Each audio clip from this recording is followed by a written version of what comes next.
বাংলাদেশে কে ক্ষমতায় আসবে, বিএনপি নাকি জামাত নাকি অন্য কোনো দল? বাংলাদেশে কি ফিরতে পারবে না তারেক রহমান? ডক্টর ইউনূস, তুমি কার হয়ে কাজ করছো? কেন বিএনপি এখন তোমাকেই নিয়ে ষড়যন্ত্র করছে?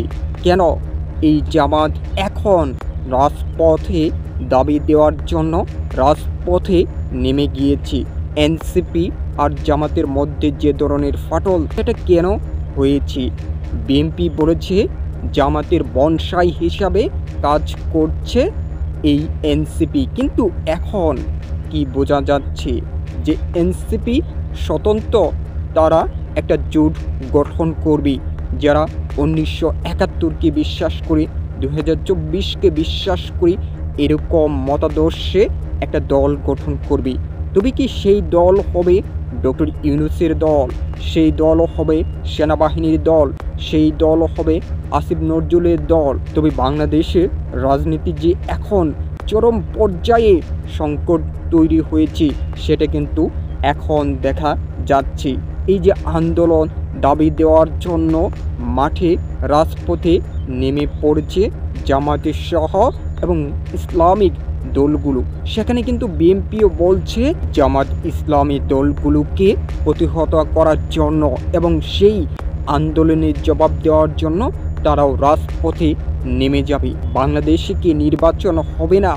যদি বাংলাদেশে ফেব্রুয়ারি মাসে নির্বাচন না হয়, তাহলে কিন্তু বাংলাদেশে একটা ভয়াবহ অবস্থা তৈরি হবে এবং সেই ভয়াবহ তৈরির সুযোগ লুটবে কিন্তু আওয়ামী লীগ। তারা কিন্তু এখনও পালিয়ে যায় নাই।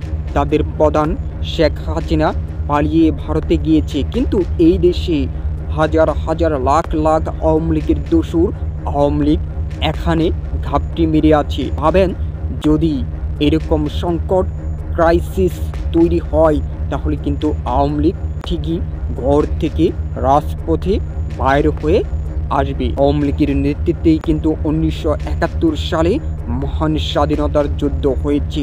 তাহলে ভাবেন কি করছে জামাত, এনসিপি এবং ইসলামিক দলগুলো? কেন ডক্টর ইউনূসের বিপক্ষে যে তারা এখন রাজপথে আন্দোলন করছে এবং যুগপৎ আন্দোলন করছে?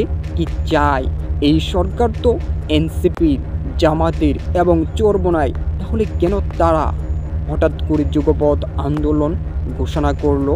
এবং ঘোষণা করেই কিন্তু ক্ষান্ত থাকেনি, তারা রাজপথে অলরেডি নেমে পড়েছে।